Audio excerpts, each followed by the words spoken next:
Bienvenidos una semana más al podcast sobre inversión y educación financiera, fondos de inversión y valores. Mi nombre es Eusebio Gómez, soy asesor financiero y tengo la misión de hacer las cosas de manera diferente, ayudar a muchas personas a lograr buenos resultados financieros y con ello proporcionarles el conseguir la vida que desean llevar. Si tienes cualquier duda o quieres que le trate algún tema en próximos episodios, puedes escribirme a la dirección de correo electrónico eusgomez@gmail.com. Bueno, también os recuerdo y empezamos recordando siempre la responsabilidad y el aviso legal. El contenido de este podcast tiene exclusivamente fines informativos y divulgativos. En ningún caso debe tratarse como una recomendación personalizada de compra, venta o mantenimiento de valores, fondos de inversión o cualquier otro instrumento financiero mencionado. La publicación de este podcast es a título personal. Las opiniones expresadas reflejan únicamente el punto de vista del autor en el momento de su emisión y pueden cambiar sin previo aviso. Cada inversor debe analizar su situación financiera personal, su horizonte temporal y su perfil de riesgo antes de tomar cualquier decisión de inversión. El autor no se responsabiliza de las decisiones de inversión tomadas por los oyentes, siendo cada inversor el único responsable de sus propias acciones y resultados. Bien, pues sin más dilación, vamos con el programa de esta semana, que como todos los meses va dedicado al consultorio de fondos y voy a responder a todas las cuestiones que me han llegado en el último mes. Primera cuestión importante para contemplarlo: si alguno de vosotros que me habéis escrito en el último mes no le he contestado directamente o no está aquí su respuesta, enviarme un email a la dirección eusgomez@gmail.com, asunto urgente consultorio, y os responderé sin esperar otro mes. No creo que sea en ningún caso, pero a veces que se me cuelan entre las consultas que recibo normales, lo del tema de los libros y demás, podría ser que alguno se me colara y tampoco quiero dejar de responder. Me lo hacéis llegar con este asunto y a la mayor brevedad posible, por si tenéis alguna cuestión puntual que os pueda ayudar, pues sin problema. Bueno, como ya hemos dicho en anteriores podcasts, ya hemos terminado el concurso de este mes y a lo largo del año iremos sorteando más libros que tengo firmado por gestores. Los resultados del ganador lo diré en el podcast del día 5 de junio, ¿de acuerdo? Bueno, también recordaros, como siempre, y agradeceros que la aplicación donde le estéis escuchando le deis un like, ya que nos ayuda y da mucha visibilidad al podcast, ¿de acuerdo? Empezamos por la primera consulta, que llega de parte de Óscar Álvarez y dice lo siguiente: buenas tardes, enhorabuena por toda la información que nos aporta semanalmente. Quería hacer una pregunta para su consultorio en relación con el fondo Matthew China Discovery Fund. He recibido una comunicación mediante la cual la política de inversión pasa a llamarse China Innovation Fund, pasando a invertir en todas las capitalizaciones, ya no solo en el small cap. Tengo el fondo con ganancias y estoy planteándome traspasar una parte, aunque no sé si esta nueva política será buena para el fondo. Gracias. Bueno, empezamos por la respuesta concreta, aunque la voy a desarrollar un poquito más en más detalle. Obviamente yo traspasaría, ¿vale? El cambio que te han comunicado es bastante relevante porque el fondo deja de ser esencialmente una small cap china, que era un poco lo que se pretendía, para convertirse en un fondo más amplio, centrado en empresas, vamos a llamar, innovadoras chinas de cualquier capitalización. El propio gestor reconoce el cambio de enfoque y también cambia el benchmark, desde el MSCI China Small Cap hacia el MSCI China All Share. Con lo cual, pues es que cambia bastante todo. Y también que cambien el benchmark es una forma de, bueno, pues lleva a un fondo, es decir, no es una buena práctica, como veremos un poquito más adelante. Antes este fondo tenía un claro sesgo a compañías pequeñas chinas. Obviamente tenía más volatilidad y obviamente también tenía más potencial de revalorización si China pequeña funcionaba bien, una cartera, digamos, más nicho. En cambio ahora puede invertir tanto en pequeñas como en grandes, más exposición a tecnología, inteligencia artificial, automatización, salud, etcétera. Probablemente tenga menos volatilidad extrema, más parecido a un fondo, vamos a llamarle Growth, innovación china, que a un puro small cap, que era un poco lo que se buscaba. Bueno, ellos describen la estrategia, bueno, siempre tienen que vender un poco la moto, como búsqueda de compañías innovadoras en productos, procesos y tecnología.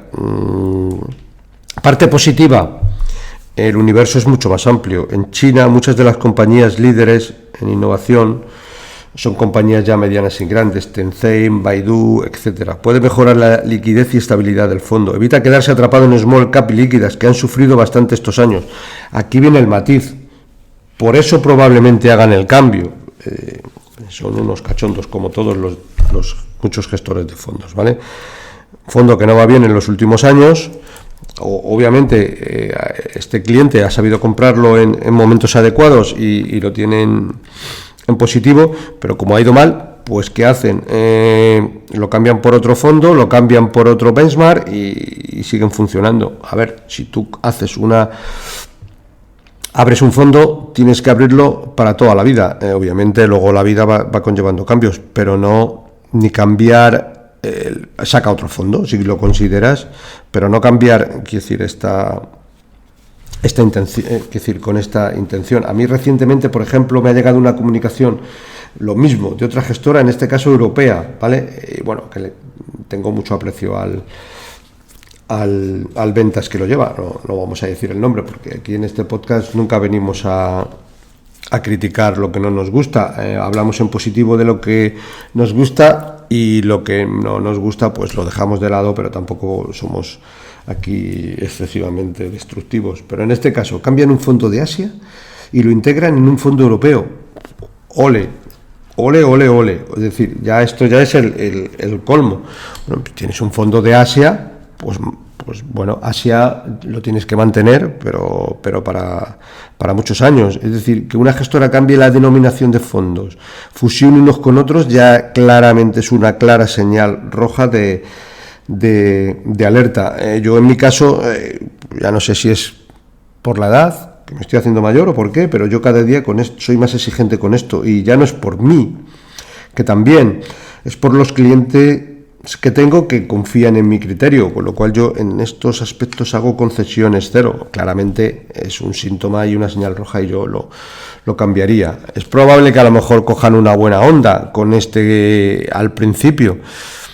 Tú si sacas un fondo tienes que sacar un fondo con todas las consecuencias, y si en un momento ese fondo te ha ido mal, lo cierras y abres otro nuevo con otro nombre desde el principio. Así no haces, vamos a llamar, enjuagues de rentabilidad, tal. No, cada cosa bien clarita, bien definida y a largo plazo y sin enjuagues de estos tipos, ¿vale? Siguiente cuestión. Santiago Arribas comenta lo siguiente. El concepto es un poco cómo hago para ahorrar en comisiones. Dice: muy buenas, Eusebio, y felicidades por los podcasts. Intento seguir tus consejos y voy compactando la cartera. Busco algún fondo infravalorado aparte del Bailey Gifford y bajar comisiones. Perdón. Vamos a ver un poco. Me manda la cartera, que vamos a analizar la cartera incluso en detalle, fondo a fondo, para que veamos un poco, pero bueno, voy a empezar un poco por el primer concepto. Obviamente, bueno, quizás no como todo en la vida, pero en inversiones sí que tenemos que ser como bastante muy prácticos y bastante estrictos. Si queremos bajar comisiones, lo mejor que podemos hacer es irnos a fondos indexados. Y de esa manera bajamos las comisiones. Yo casi me haría la pregunta un poco al contrario. Es decir, no pensar solo en bajar comisiones, sino cómo hago, la pregunta sería, ¿cómo hago para ahorrar en comisiones? Pues yo diría, ¿cómo hago para subir rentabilidades asumiendo poco riesgo? Porque obviamente las comisiones son muy importantes, sí, pero no son lo más importante, porque, obviamente en la vida todos queremos pagar poco y ganar más, y generalizar siempre es malo. Vamos a ver algunos ejemplos. Hay fondos con comisiones bajas y mala rentabilidad, y fondos con comisiones alta y rentabilidad, lo más importante, neta de comisiones alta. Entonces hay que ir fondo a fondo, no centrarnos solo, oye, quiero bajar el TIR de la cartera. Vamos a poner un ejemplo y luego también voy a poner un símil. El fondo Epley Frontier Market tenía una rentabilidad alta y unas comisiones súper altas. En cambio, ha tenido una rentabilidad extraordinaria ya neta de comisiones. Quiero recordar que este fondo andaba por el 2% de rentabilidad y el 20% de la parte de beneficios. La verdad, pensándolo así, es bastante caro, pero han tenido una rentabilidad en los últimos años extraordinaria. De hecho, tuvo tan buena rentabilidad, los gestores cogieron tanta fama que lo que hicieron hace poco tiempo fue salirse de la gestora y montar su propia gestora.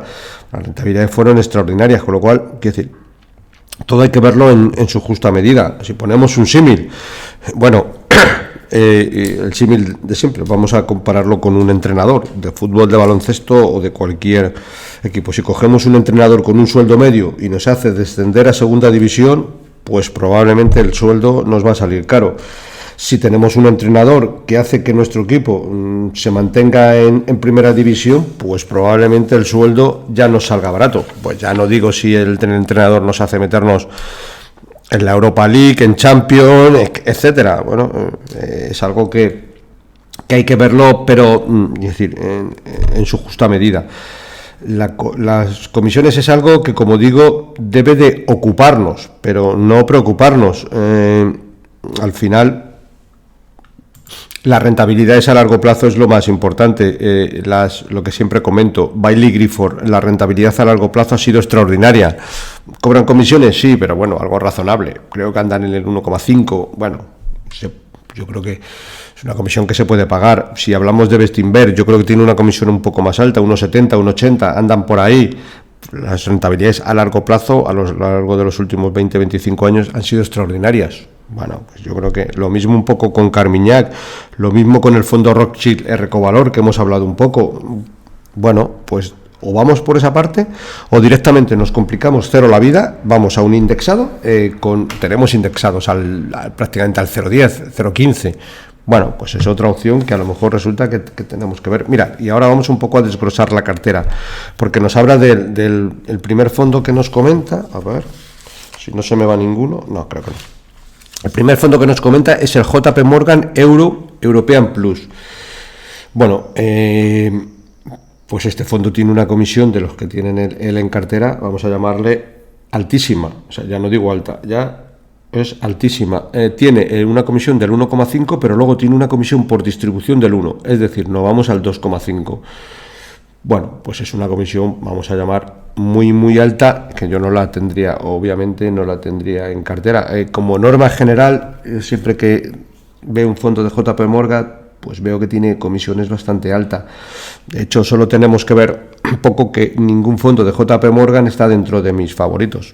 No los comento y punto. Yo creo que un 2,5% para un fondo ya tiene que ser muy, muy bueno, y tampoco es el caso. Son fondos que no están mal, bueno, bien, pero bueno, ya se va un poco. En este caso, el siguiente fondo que tiene es el Polar Global Insurance, un fondo que sí que está dentro de mis favoritos. En este caso hablo bastante de él en algunos podcasts, de hecho incluso hice uno solo con este fondo. Bueno, para ser un fondo de renta variable tiene una comisión del 1,25. Bueno, yo creo que está bien, es algo que podemos pagar.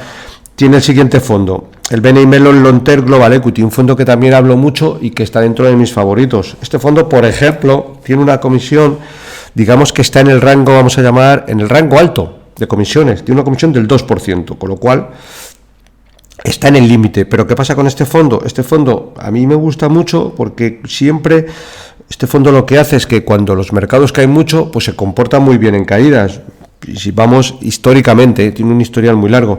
Pero este fondo, por ejemplo, en el año 2008, 2009, cuando los mercados cayeron un 30-40%, creo que acabó cayendo un 0,02, es decir, impracticable. Lo mismo un poco en el año 2011, con la crisis de Grecia, etcétera. Los mercados a lo mejor cayeron un 15-20% y este fondo creo que cayó un 2%, es decir, caídas insignificantes.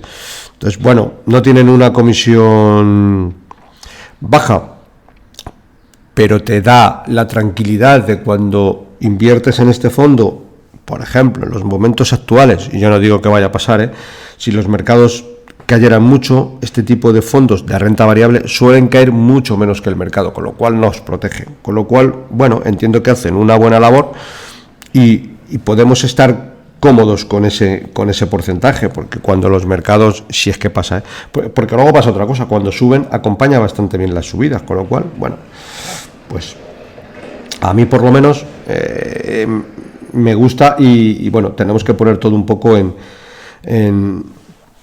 en contexto. Siguiente fondo, JP Morgan US Technology. Bueno, JP Morgan, Estados Unidos, tecnología. Pasa un poco lo mismo.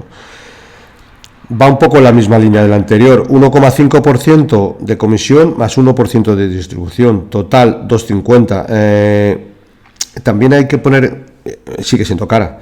Bueno, hay que poner un poco en contexto. La comisión en un fondo tecnológico no importa en exceso. Es más importante la selección de acciones por parte del gestor y ver un poco, oye, cuántas personas hay en el equipo de análisis, qué tal lo hacen, cuánto tiempo llevan en la gestora. Es decir, hay que ver más cosas.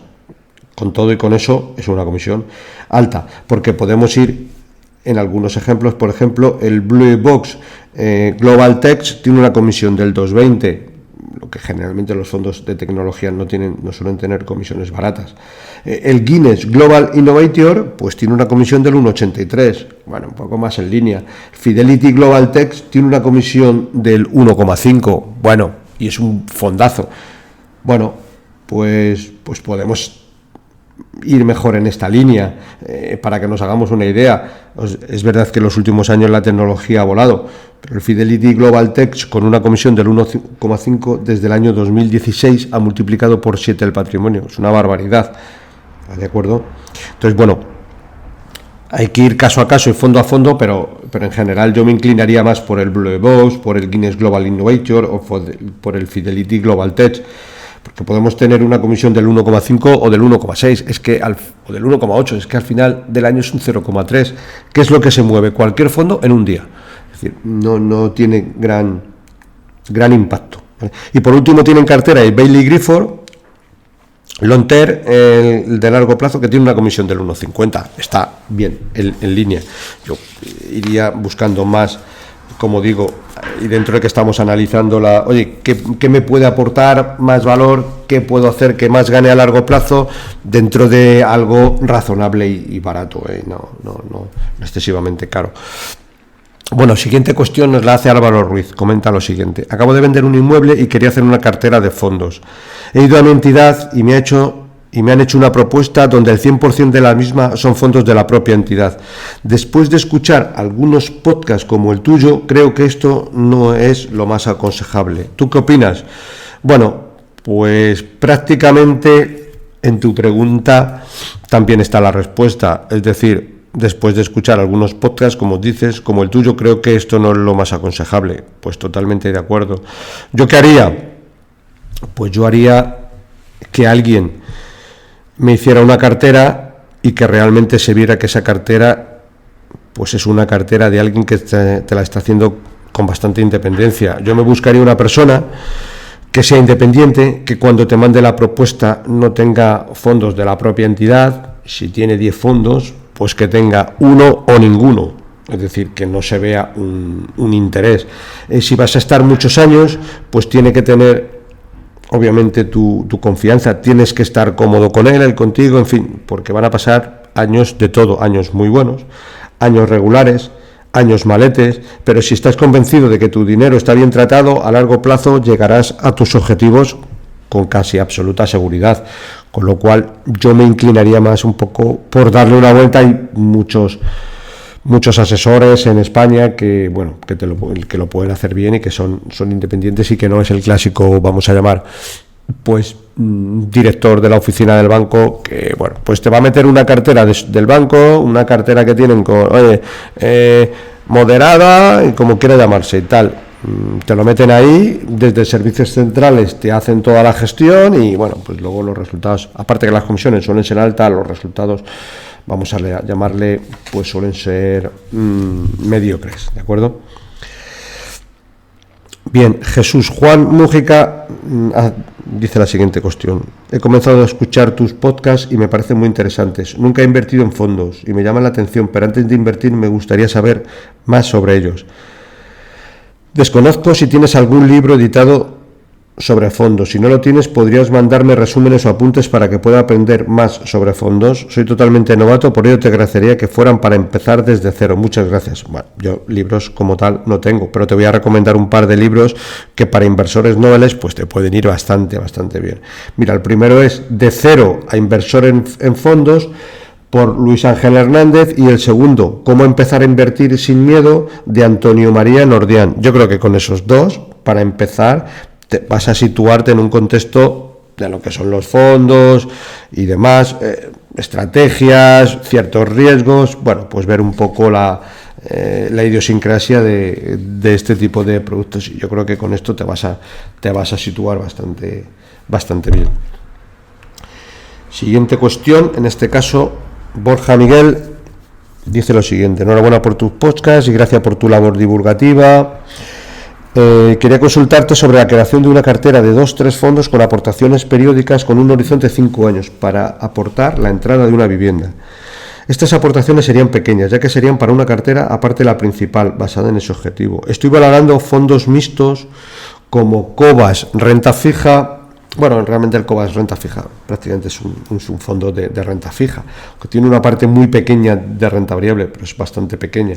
Pero bueno, Gama Global también es un fondo de renta fija pura, Dunas Valor Prudente, empezando con un mayor peso en los primeros años, actuando el de Dunas como elemento más conservador para preservar el capital y facilitar rebalanceos, pero aportando más alfa que un fondo monetario. Pues hasta aquí perfecto. La intención de ir reduciendo progresivamente el peso de los fondos más en favor de Dunas, e incluso en la fase final consideraría incluso incorporar un fondo monetario junto con el de Dunas, eliminando los otros dos para preservar el capital. Mis dudas son: ¿cómo valoras la selección de fondos? ¿Sustituirías alguno? Pues yo te diría, no sustituiría ninguno. La selección de fondos es correcta para tu horizonte de inversión que quieres.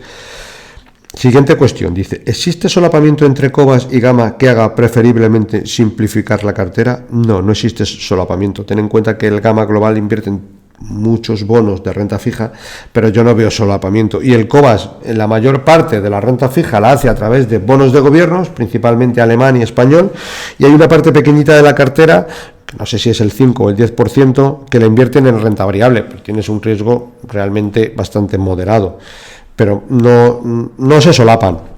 ¿Incluirías algún fondo más agresivo al inicio para mejorar la rentabilidad potencial? Bueno, aquí, pero solo al inicio. Ahora vamos a ver algún detalle.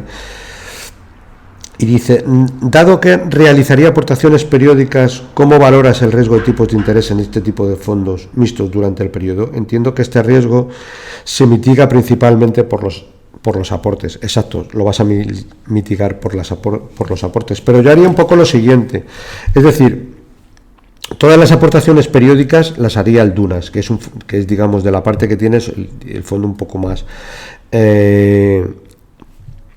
volátil, vamos a llamar. Llegado el vencimiento, pues lo iría pasando al Cobas Renta Fija y al Gama Global. Y los últimos 12 meses, todo en monetario, porque ya tu horizonte será más corto. Todo.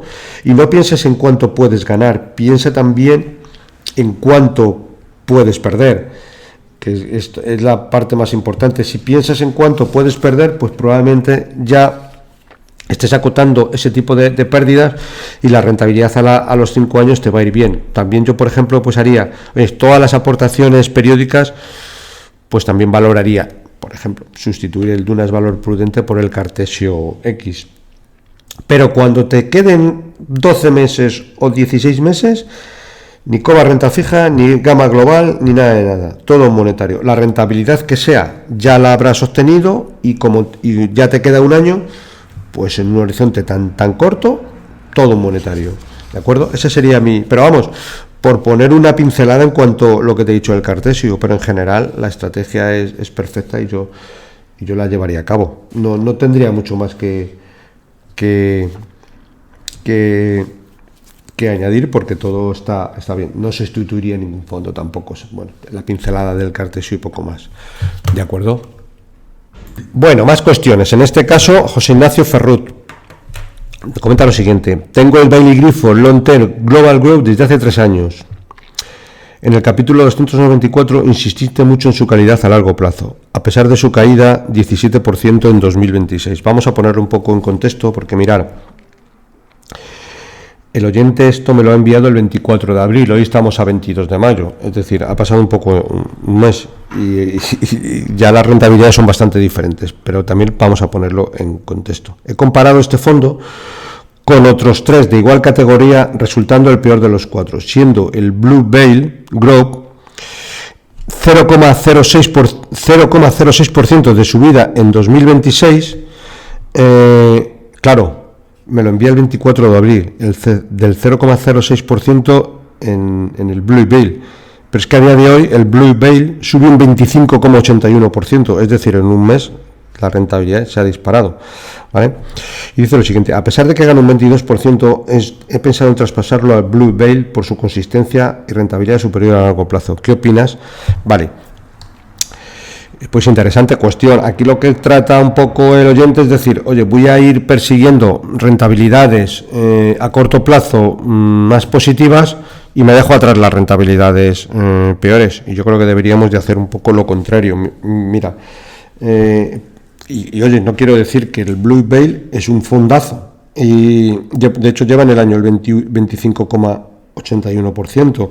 De hecho, el Baillie Gifford, con una caída del 17, ya no lleva esa caída del 17, lleva una caída aproximadamente del 10%, es decir, ha recortado bastante, ¿vale? De hecho, es que viene muy bien la pregunta, porque fijaros, por ejemplo, del Blue Whale, yo la semana pasada estuve en una comida con el gestor y sinceramente salí encantado, porque me dio la impresión de que, bueno, sabe muy bien lo que hace, tiene muy bien estudiadas las compañías que tienen cartera, en los sectores donde se debe y no se debe invertir. Es decir, el gestor, que es Stephen Yu, yo salí bastante convencido de la misma. Y mira que me pasó el día viendo gestores, analizando fondos, y en la mayor parte de los casos siempre pues acabo diciendo no, pero en este caso la verdad que me convenció y mucho, me gustó bastante. Pero claro, si lo ponemos en contexto en cuanto a rentabilidades, vemos lo siguiente. A día de hoy tenemos una rentabilidad en positivo del Blue Whale del 25,1 o del 25,81, y en el Baillie Gifford una rentabilidad del menos 10, es decir, tenemos un diferencial nada más y nada menos que del más 36%. Pues yo, de hacer algo en dos fondazos como son estos, si tuviera que hacer algo haría un poco lo contrario. Es decir, si tuviera el Blue Whale le cambiaría por el Baillie Gifford. Obviamente tenemos que tener en cuenta lo siguiente: a 10 o 15 años vista, que es cuando debemos de mirar esto y no tan en el corto plazo, la rentabilidad van a ser muy similares en ambos fondos. Muy similares no significa que sean exactas, es decir, pues podemos tener rentabilidades del 13 en el Blue Whale o rentabilidades del 11 en el Baillie Gifford, o un poco al contrario, es decir, nos vamos a mover en puntos arriba o abajo, pero es algo que sinceramente no sabemos. Pero también hay una cosa que tenemos que saber, y es que podemos vivir con rentabilidades a largo plazo en caso de estos dos fondos, que son dos fondazos, con las rentabilidades que obtengan, porque por ejemplo, no recuerdo exactamente, pero el Baillie Gifford creo que ha multiplicado por una cantidad astronómica en los últimos 20 años, no sé si era por 20 o 30 veces. Pues en los próximos 20 o 30 años van a ir bastante de la mano. Y oye, a lo mejor luego el Blue Whale hace un más 15 y el anualizado, y el Baillie Gifford hace un 12, pero es que a lo mejor pasa al contrario. Pero lo que está claro es una cosa: como van a ir similares, si ahora mismo hago un poco el efecto contrario, es decir, si tengo el Baillie Gifford si tengo el Blue Whale, me cambio al Baillie Gifford, estoy obteniendo una rentabilidad, o sea, un diferencial del 36%, que a largo plazo va a llegar un momento que no sé si será dentro de 3 meses, 4, 5 o 4 años, se van a equiparar rentabilidades y tendré ese 36%. Y en ese momento, cuando las rentabilidades se estén equiparando, pues a lo mejor lo que hago es ya 50-50, pero voy es decir, no voy nunca persiguiendo rentabilidades de corto plazo porque sean muy positivas. Casi de hacer haría lo contrario, si es que tengo que hacer algo, porque a lo mejor no hago nada, pero de hacerlo un poco al contrario, ¿de acuerdo? Bien, siguiente cuestión. Hola Eusebio, no sé si puedes ayudarme con una duda que tengo ahora mismo y de la cual no estoy convencido de que mi gestor de banca tradicional me oriente adecuadamente. Además considero que puede ser un tema muy útil para otros oyentes. Resulta que tengo un fondo tecnológico muy revalorizado y buen comportamiento en los últimos años, pero con una tasa de comisión muy alta, 2%. Bueno, mira, está bien, pero ya hemos visto que en general los fondos tecnológicos tienen una tasa de comisión alta del 2%. Tienes que verlo bien esto, pero tienes que ver un poco en contexto. Puedes que tengas una tasa de comisión muy alta del 2% y que sea un fondo de una gestora tradicional bancaria que se indexe al Nasdaq. Entonces, pues es una barbaridad. Ahora, si detrás hay una gestión adecuada, hay inversión en empresas, no tienen nada de ningún índice ni nada, bueno, pues hay que verlo en contexto. Pero bueno, esto no es la cuestión. La cuestión que dices, quiero pasar a otra entidad y aprovechar para redistribuirlo en varios fondos indexados, temáticos y geográficos. Habla de una cantidad, bueno, la saltamos, pero tampoco, no sé si lo he dicho, pero la pregunta era de Alex Molina, creo que no lo he dicho. Mi duda es si este traspaso hacia otros fondos es posible realizarlo sin pasar a Hacienda. Y la pregunta es sí, obviamente, todos los traspasos que se hagan nunca tributan en Hacienda y las plusvalías, digamos, se difieren en el tiempo. No sería un traspaso uno a uno, sino a varios. Es indiferente. Lo que está claro que no tributas. ¿Es posible esta operativa? Pues la respuesta clara y sencilla, como dice, cortita y al pie, es sí. ¿O debería traspasar a uno y luego hacer las divisiones? El resultado será el mismo. Es decir, en ningún caso vas a tributar. Los fondos en España tienen la ventaja de poder traspasar sin tributar y solo tributamos en el momento de la venta. Da igual que hagas toda la operativa de golpe, uno a uno o como quieras, todo lo que sean traspaso nunca se tributa. Obviamente si se reembolsa, ya sí, pero es indiferente y podrás hacerlo de la manera que consideres más oportuna, pero en ningún caso vas a tributar. Siguiente cuestión. José Luis dice lo siguiente: dudas sobre asignación de activos y descorrelacionador. Dice, le oigo desde hace unos pocos meses, pero he tenido tiempo de repasar una parte muy importante de sus 296 podcasts. Escuchando hoy el que acaba de subir sobre el mayor riesgo de invertir para la jubilación, me he decidido a escribirte sobre la cartera que tengo construida desde hace 5 años, 2023 más o menos, y recabar su opinión y, por supuesto, consejo. Dice, el 60% de mi cartera está en 2 fondos indexados, de Vanguard, 30% en el indexado SP500 y 30% indexado a acciones europeas. Bueno, no me lo consulta como tal, pero le voy a contestar. Si haces indexados, yo solo haría MSCI World y ya se encarga de tener todo, porque también vas a tener una parte, aunque sea pequeña, mercados emergentes, con lo cual... y al final vas a tener más o menos esa ponderación. De hecho, por ejemplo, en el SP, dentro del MSCI World, el SP500 o Estados Unidos representa alrededor del 60%, pero luego hay una parte que tienes en emergentes, con lo cual, que ya sea el mismo índice MSCI, a juicio de compañías que suben más diferentes mercados, que se haga directamente la asignación y que eso no te suponga un tener que estar asignando, porque probablemente la mayor parte de las veces asignaremos peor. Siguiente dice, el 20% de la cartera está en un fondo de renta fija, de corto plazo, renta 4 o renta fija. Perfecto, lo tienes ahí, perfecto. Y el 20% restante lo tengo distribuidos a partes iguales, 10% cada uno en 2 fondos que pretenden incorporar descorrelación a la cartera. Un 10% en bonos catástrofe de la gestora GAN, lo vamos a ver un poco en detalle este fondo, y un 10% en un fondo market neutral Asia-Pacífico de BlackRock. Bueno, el fondo de bonos catástrofe le vamos a dar una vuelta, y el fondo de market neutral yo no le tendría de Asia-Pacífico.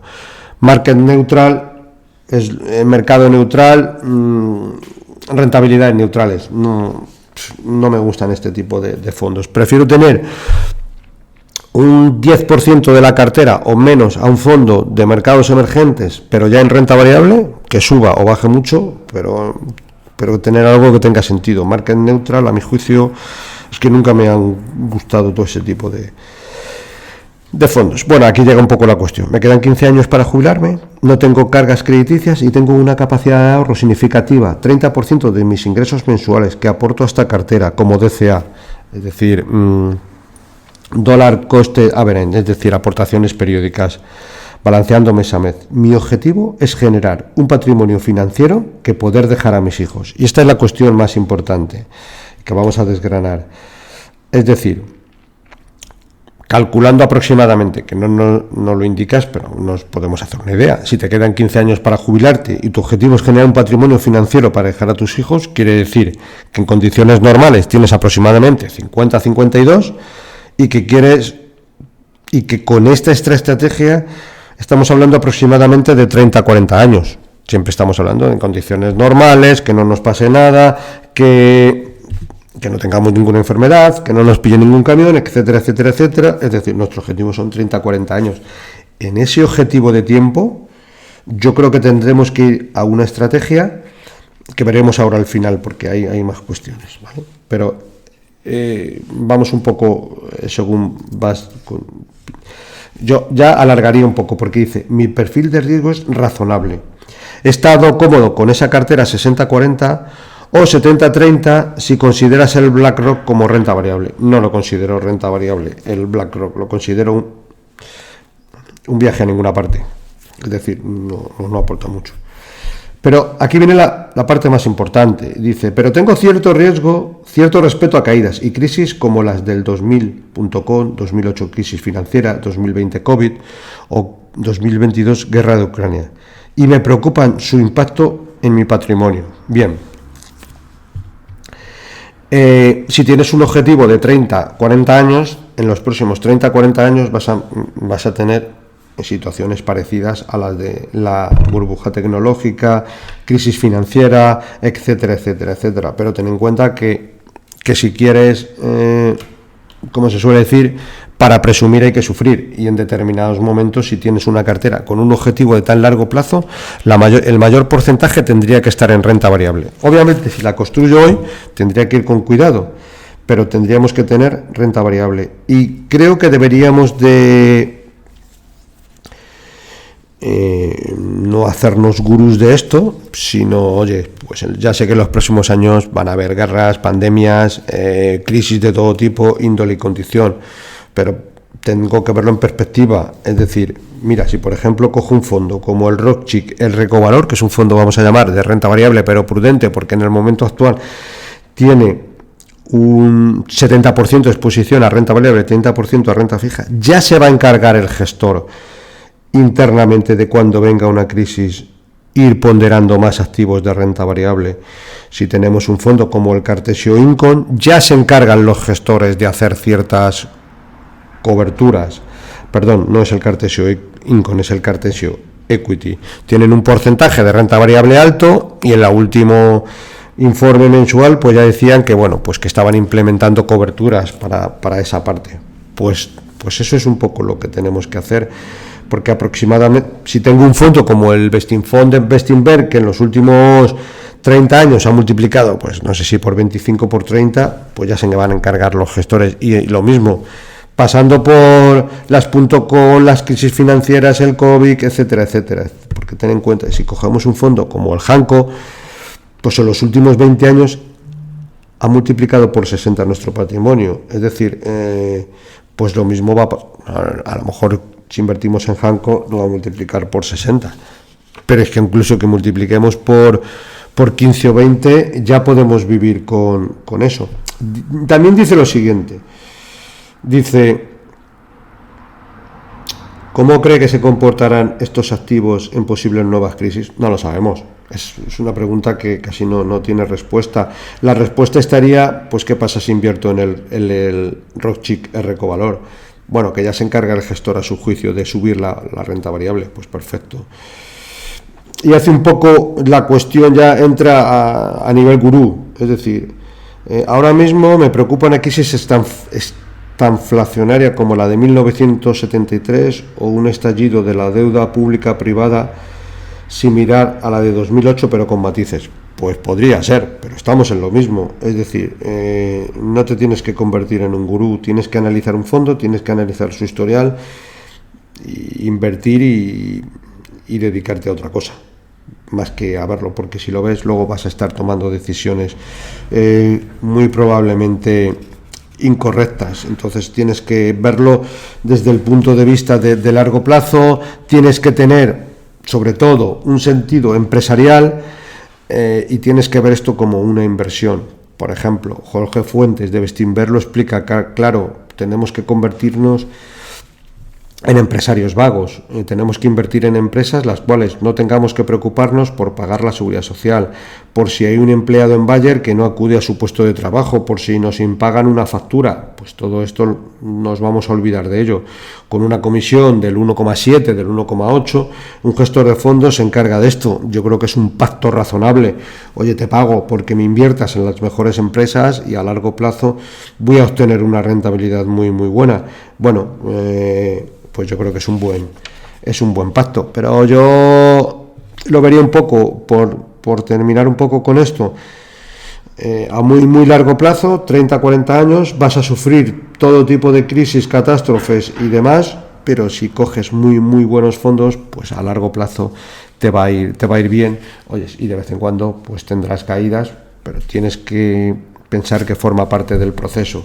Vamos a analizar un poco en detalle el fondo Bain & Mellon que invierte en catástrofes. Verás, invierte principalmente en bonos catástrofes, un tipo especial de deuda ligada a riesgos aseguradores. Su objetivo es generar rentabilidad asumiendo riesgos de eventos extremos como huracanes, terremotos, inundaciones o tormenta. Bueno, ¿qué son exactamente los cat bonds? Son bonos emitidos normalmente por aseguradoras o reaseguradoras para transferir al mercado financiero el riesgo de grandes catástrofes o desastres naturales. Si no ocurre la catástrofe definida, el inversor cobra cupones elevados. Si ocurre el evento asegurado, el fondo puede perder parte del capital invertido. Bueno, ¿en qué invierte este fondo concretamente? El fondo tiene aproximadamente una cartera de 40 o 50 cat bond, es decir, bonos catástrofes. Los riesgos más habituales suelen estar ligados a huracanes en Estados Unidos, terremotos, riesgos climáticos extremos, eventos naturales cubiertos por aseguradoras o reaseguradoras globales. También pueden invertir hasta un 10% en bonos corporativos del sector seguros o reaseguros. Bueno, muchos inversores lo usan como diversificador porque su comportamiento depende más de fenómenos naturales que de las bolsas o tipos de interés. Pero claro, a mí este tipo de fondos estrategias no me terminan de convencer, porque podría ser que se diera, es decir, al final lo quiero un poco para aplanar lo que tengo en renta variable, pues, pero puede ser que se den, quiero decir, desastres naturales de magnitud muy muy grande, terremotos importantes, ya no en economías emergentes, sino en economías mundiales, que haga que las bolsas se desplomen. Pero es que también este tipo de fondos se van a desplomar, con lo cual no realmente estoy descorrelacionando. Con lo cual yo me iría, por ejemplo, si quiero hacer este tipo de descorrelación, pues a mí me gusta más, por ejemplo, un fondo de renta fija que invierte en el sector asegurador, pero no en bonos catástrofe. En particular es el J-Safra 12 Insurance con el código ISIN LU 1111708357. A mí me gusta más este tipo de fondos porque, bueno, pues invierte como digo, en renta fija del sector seguros, pero no ya específicamente en bonos catástrofe. ¿De acuerdo? Bueno, siguiente cuestión. Florentino Navarro dice lo siguiente: muchas gracias por el programa, personalmente me ayuda mucho a mejorar mis inversiones. Hasta ahora no te había escrito porque las dudas que me surgían las iba respondiendo en los diferentes programas. Ahora, sin embargo, he liberado 50.000 euros que quería invertir. Me surge la duda de cómo hacerlo. Quería diversificar en estrategia e empresas. Ahora mismo tengo contratado los Magallanes European e Ibérica, Cartesio y Recovalor. Tengo dudas sobre cuál seleccionar para cambiar la estrategia entre Fan Smith y Shares Emerging Market, que es un indexado de mercados emergentes, Shifter, Nartes, Advalor Internacional o por último Anco. Quería seleccionar 2 de estos que complementan los que ya tengo. ¿Podrías aconsejarme alguno? A ver, primero, con 50.000 euros, pues tendría 4, que ya tengo en cartera: Magallanes European, Magallanes Ibérica, Cartesio y Recovalor. Entonces yo haría la siguiente cuestión: oye, no implementaría un quinto si no quito uno, porque con 4 me va bien. Esto es lo mismo que el entrenador de fútbol. Oye, solo puedo tener 4 jugadores en el campo. ¿Qué hago? Para quitar uno, para meter uno, tengo que quitar otro. ¿Me compensa? Bueno, pues los 4 que tiene son 4 fondazos.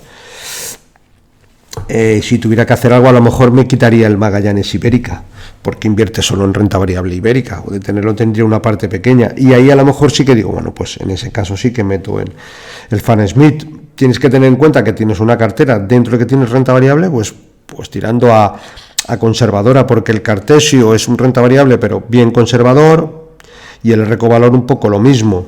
Entonces, bueno, eso sería un poco, si yo tuviera que hacer un matiz, Magallanes Iberia por Fan Smith, si tuviera que hacer algo, pero insisto, también podrías dejarla como la tienes y los resultados serían buenos.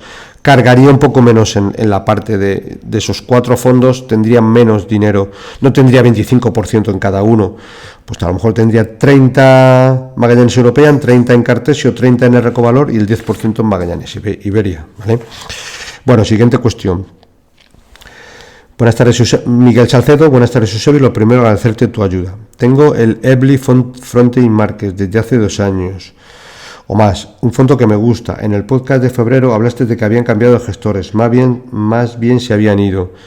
Veo que lleva algo parado desde entonces. La pregunta: aunque me guste este fondo, ¿lo mantengo o lo cambiaría por otro? El peso de mi cartera es de alrededor del 8%, estoy cómodo. Yo claramente lo cambiaría, porque digamos que al cambiar los gestores es que te va a cambiar. Contratarán unos gestores que a lo mejor serán mejores, iguales o peores, pero si tenemos un fondo es porque los gestores eran los que eran y no tiene sentido estar en este tipo de fondos. Esto pasa muchas veces por tener un fondo y una estrategia que la contratamos directamente, que lo contratamos en un fondo que es de la gestora Ebly, que es una gestora noruega, pero que luego es que no nos enteramos ni de la misa a la mitad.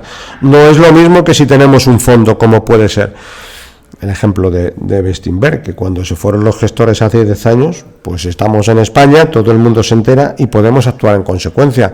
Cambiar los fondos, no hacer nada, pero por lo menos tengo la información. En este tipo de fondos tan lejanos a nuestro entorno, pues se nos complica un poco. Pues yo claramente lo quitaría.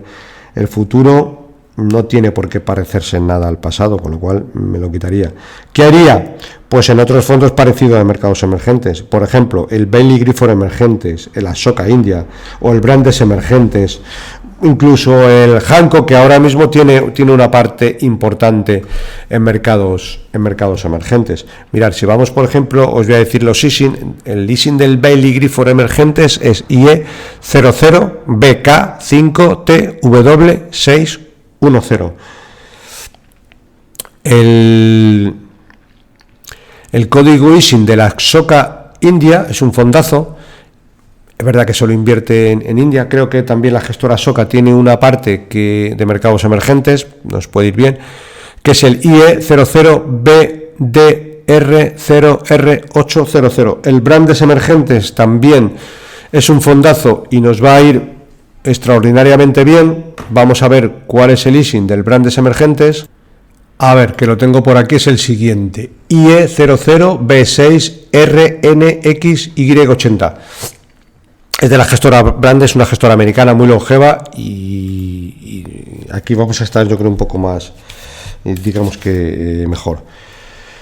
Bueno, siguiente cuestión, en este caso nos la hace Josh Allark y me pregunta por un poco renta fija, estudios, hijos. Tengo un dinero ahorrado para el estudio de mi hijo y me gustaría invertirlo en renta fija mixta. Tengo un horizonte temporal de 5 años. Había pensado en una combinación de DNCA, Invest Alpha Bonds y el Dunas valor flexible. Mejor me quedaría con el Dunas valor flexible de los dos.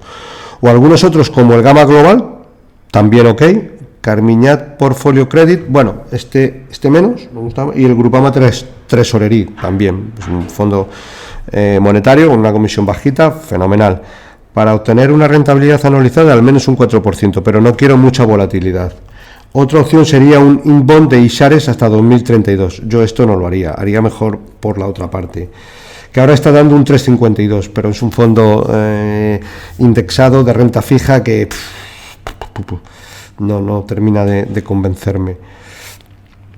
Y yo me iría por esta línea. El Duna es valor flexible, gama global, combinado con el Grupama Tesorería, y por aportarte un poco, pues lo Olea neutral de la gestora Olea te puede ir muy bien, y a lo mejor en un porcentaje un poquito más pequeño, pero también puesto, porque son 5 años de horizonte de horizonte de inversión, el Trojan Fund.